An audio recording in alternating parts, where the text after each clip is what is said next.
Josh. Certainly respect you guys all have a job to do. So I'll give you what I've got on Josh is he's day-to-day, and the next question will be, is he going to play? And the answer is, we'll see. So based on the medical report that we have, Josh is day-to-day. And in terms of other injuries, Tremaine Edmonds will not practice today, nor will Jordan Poyer. Both are day-to-day. Greg Rousseau, as I said the other day, will also not practice. He remains week to week. And then Trey White, also another one I know you guys will ask about his status. He is day-to-day, and whether he'll play or not this week is the same in terms of we'll see. So we'll see how his week goes. So with that, I'll turn it over to you. Just ask that you respect the situation around Josh and the job that I have to do as well. I'd appreciate that and what we're trying to get done as a team here. So with that, time's yours. Why don't we go ahead and try and see where we can go with that. What can you tell us about the medical report that you got, and what's the level of risk? You're probably figuring that out right now, but I mean the risk of injuring that further. Yeah, I'm not going to go there, Adam. I'm not going to get in the medical report. Should have said that to begin with. I'm not answering any more questions about Josh, his status, medical report. I'm not a doctor to begin with. So he is day-to-day. Is he going to play? We'll see. We'll take it one day at a time. Is that based on how much pain he can deal with and how he can execute throws or whatever? He's day-to-day. We'll see. We will see. Just give me 1 sec. Let me answer his question fully, please. We will see how he does. We use common sense, and obviously we factor a lot of things into it, the medical report being one of them, and our doctor's wisdom and knowledge. So thanks, Adam. Go ahead, Mark. Just will he be out there today? Might he practice limited or probably not practice today? He will not practice today. Sean, as far as crafting a game plan, obviously Yep. it's a different skill set for Case Keenum. How much, if Case has to play, how much of a challenge will that be for Ken Dorsey to figure out a game plan to all of a sudden thrust him into action? Yeah, this is not Case's first day with us, nor is it this process new to Case in terms of his role or potential role. So he's been through this before. We have full confidence in Case and Matt Barkley, and we shape a game plan accordingly based on what we know right now. Hey, Sean. Hi, Josh. Yeah. Has Josh tried to or even attempted to throw football at all since Sunday? Josh is day-to-day. I appreciate that. Josh could try, but that's candy right there, Josh. That's candy. How much, you talked about his competitive spirit and saying you wouldn't count him out. How much does Josh want to play and play through this? Like I said the other day, I think it was, Monday, when I last spoke to you guys. I mean, you guys know Josh, right? I mean, he's as competitive as there is. He loves to play the game, and, we'll see where it goes. Sean, what is can you give us an insight how the communication works between you and the medical staff and Josh and the training staff throughout the whole process, and just how you get updated every day on him? Yeah, I mean, normally, just generally speaking, Sal, and to everyone in here, just the education piece of it is Mondays after a game, usually Sunday, at some point I'll get a quick update, and then giving the docs their time to evaluate, go through their process. And sometimes things change between Sunday and Monday a little bit naturally there with more time for the docs, and sometimes injuries get smaller or get bigger, within that 24, 48-hour window. So, again, generally, and then we just update from there. We'll update Monday, and then usually every day after Monday, and just the communication piece is important, right? With the player to the docs to the player, the docs to us with the player. I mean, no different in this case with Josh than any other injury from the standpoint of just the process, Sean, has he been sent anywhere to get, I mean, the team obviously has its evaluation. Has he sought a second opinion, or has he been sent somewhere to get a specialist opinion? Yeah, so I respect your question. I don't think it's fair for me to get into all of that in the weeds on second opinions and whether that's been sought out or not, but in fairness to Josh and the situation. How Sorry. Does it change the offense when Case is in there? Like, how did his skill set differ from Josh? Like, how do you see that difference between the two of them? Well, I mean, I just think there's things that Josh does well, and there's things that Case does well, and some of that's overlap, and you know, you have your system, and you know, again, without it getting too far down that road and into potential strategy areas, we believe in Case Keenum. He's here for a reason. He's been a great addition to our team in more ways than one, and like anybody else, if and when your number is called, it's time to step up. And when you said, you know, Josh, we talked a lot about Josh and how competitive he is and how he wants to play.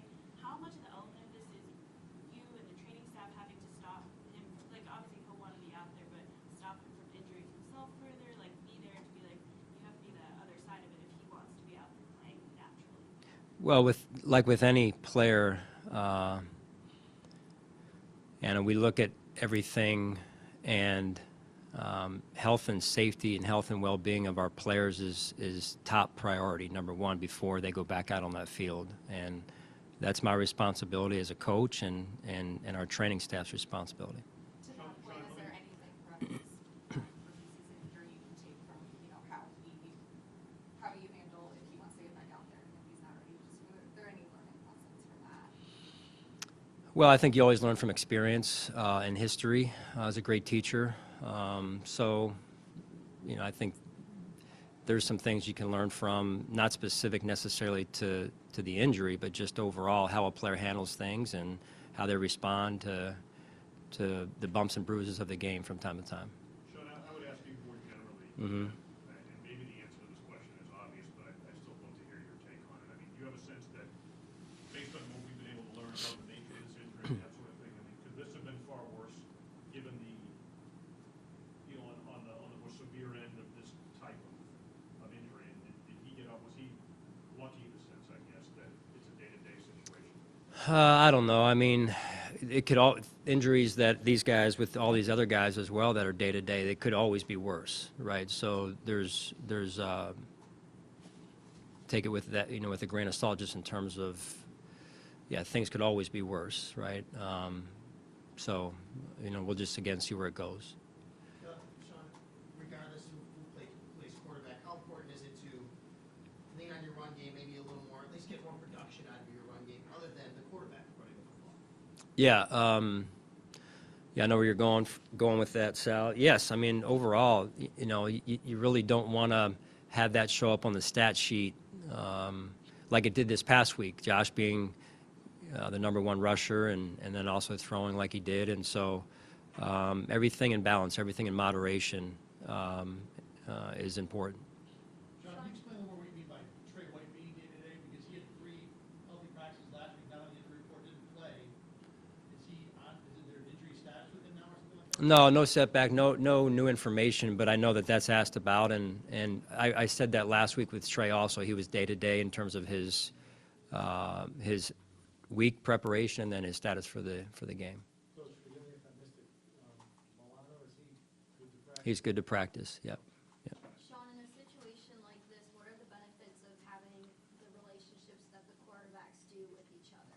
Yeah, very, very beneficial. And that's where that room is, the chemistry of that room, Maddie, is so important, right? With who you have in that room, the types of people, their rapport with one another, their rapport with the coaching staff, continuity as well.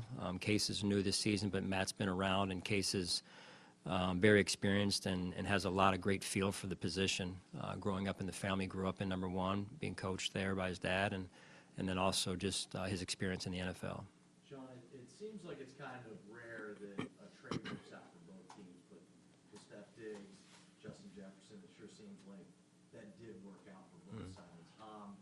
Looking back at that trade as it was kind of coming down, do you remember kind of the thoughts and feelings you were going through, and how happy are you the way it has kind of played out? Yeah, I mean, I think you made a good point. I think both teams are rather happy and pleased with the way it worked out, and I would speak for us that we're certainly happy in the way it's worked out, and obviously they got a great receiver as well. So, you know, Steph has been great for us, and he just adds so much to our football team and the way he plays, the way he approaches the game, and his leadership for our football team. I know it's early in the week, but how have you seen Stefon handling this week, just with the matchup coming up? Yeah, I mean, I think just like every week, he prepares himself to play at a high level, and he's done that to this point in the week. It's early, obviously, but, you know, I expect the same from him this week, and so do his teammates. What sort of growth have you seen from him the most in terms of day one, comes into the building to where we are years later? In terms of Steph? Yeah. Yeah, definite growth on the field, off the field, and that's part of coaching. That's the joy of coaching, is watching people develop and grow every year, grow every week in this case, and you know, just been very impressed by his growth, development on the field, the way he handles things, and the great part about Steph is he still knows how to flip the switch, you know, and he has that very aggressive mindset when he's on the field. Sean, you always talk about controlling what you can control. In regards to Josh's injury, is that, not that it's a distraction, but you have to take a step back with all the other things going on because you're thinking about Josh and refocusing back on a 7-1 Vikings team that's pretty talented too? Yeah, I mean, that's the challenge. Part of the challenge is, as most head coaches around the league, not just myself, would say, that's part of the job, right? And so you've got to find a way to manage your time and make sure you keep, you know, things in proper order. So, yeah, 7-1 team. They've only lost one game, and that was to the Eagles earlier in the year. Good football team. They do a great job taking the football away, and I believe they're well coached. I know their coaching staff is new, but I have a lot of respect for Coach and what he's done there, and you know, I think they got a good staff overall.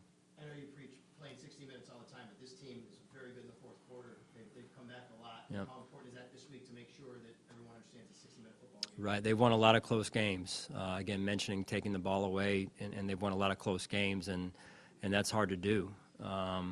They've only lost once, as I said. A good football team.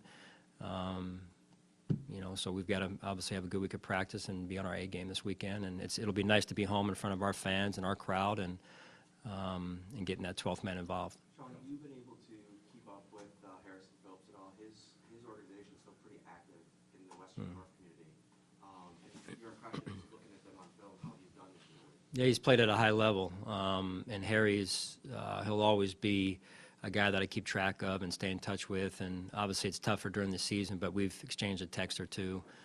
He looks like he's doing extremely well, and he's just, you know, when you meet good people along the journey in life, it's just it sticks with you, and that's part of the job, right? That you just come across different people. Harrison's a true class act, and the mark he left on our community, as you guys know, as you referenced, is significant, and we have a lot of respect for him. Sean, how important is it to get more production out of receivers not named Diggs?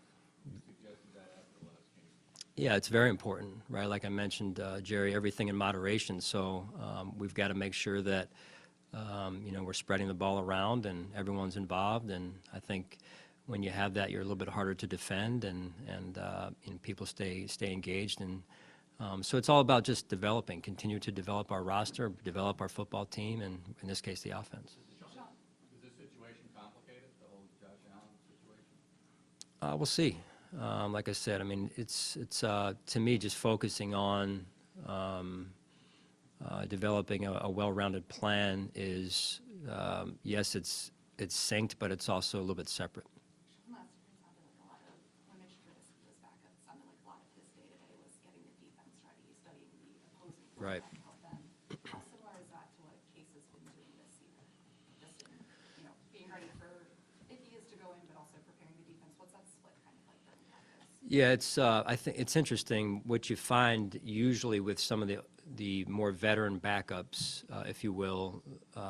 They like doing the scout team because it prepares them as well to stay sharp and go through progressional reads and see a rush coming at them and practicing basically against our number one defense, you know, our starting defense. So that's what I found, and Case in this case has been similar. So you'll see Case practicing against our defense, and then he'll throw a ball and he'll finish by, you know, sprinting down the field, and he knows what he needs to do to get himself ready physically, mentally, and spiritually. So you know, that's a pro at work right there.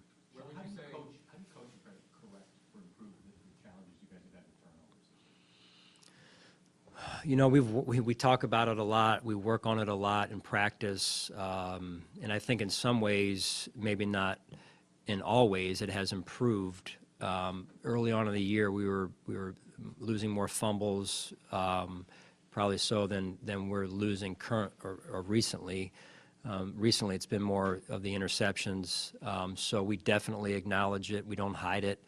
I think that's the first step to getting anything corrected is the acknowledgement of the issue, and then continue to reinforce the fundamental and making good, sound football decisions. So, you know, it's not an easy thing, but it is it's something we've shown that we can do before, and I think it's necessary that we get it fixed. Where would you say Naeem Hines is at in terms of picking up the offense, and would you see him maybe getting a larger role this week? We'll see. You know, he mentioned to me the other day about the language of the offensive playbook, and you know, different systems have different terminology, and that takes some time on certain occasions. So, but we have full confidence in Naeem, and he got a few plays the other day. So we'll just have to see where it goes this week. Sean, what was the reason for Dan and Kenzie's snaps in relation to Shakir's snaps kind of widening from what they were the week before? Yeah, just the way the game was ebbing and flowing. And so we'll just see where that goes as we move forward. And full confidence in both of those guys, and it'll be a week-to-week type of thing. Without your top two guys, what have you seen from your two depth safeties, and how do you see Dean Marlowe maybe working his way into that conversation this week and moving forward? Yeah, you know, we'll see where it goes with Jordan this week. Obviously, Mike has been out and will be out. You know, when we look at the situation and Dean's role in that, you know, he has a role in that. It's just, you know, when is that going to come? Is it going to come this week or down the road? We'll see. And certainly full confidence in Dean and his. You know, last week was really. Remember, he was out to two different teams, one being Detroit, the other one being Atlanta. So being in those two systems, then coming back. In fairness to him, he'd only been here 3-4 days, and then the game was upon him. So just really using last week to knock the rust off and repolish the terminology more than anything. How about the performance of DeMar Hamlin and Jaquan Johnson this past week? Yeah, I thought as two young safeties, I thought there was some good moments, and then some moments that I know they both went back, and that's going to happen. But the important piece is that we continue to grow and develop and continue to hone our fundamentals, where their eyes are, what their feet are doing, so that they become a true 111th part of our defense. Guys good? All right, thank you.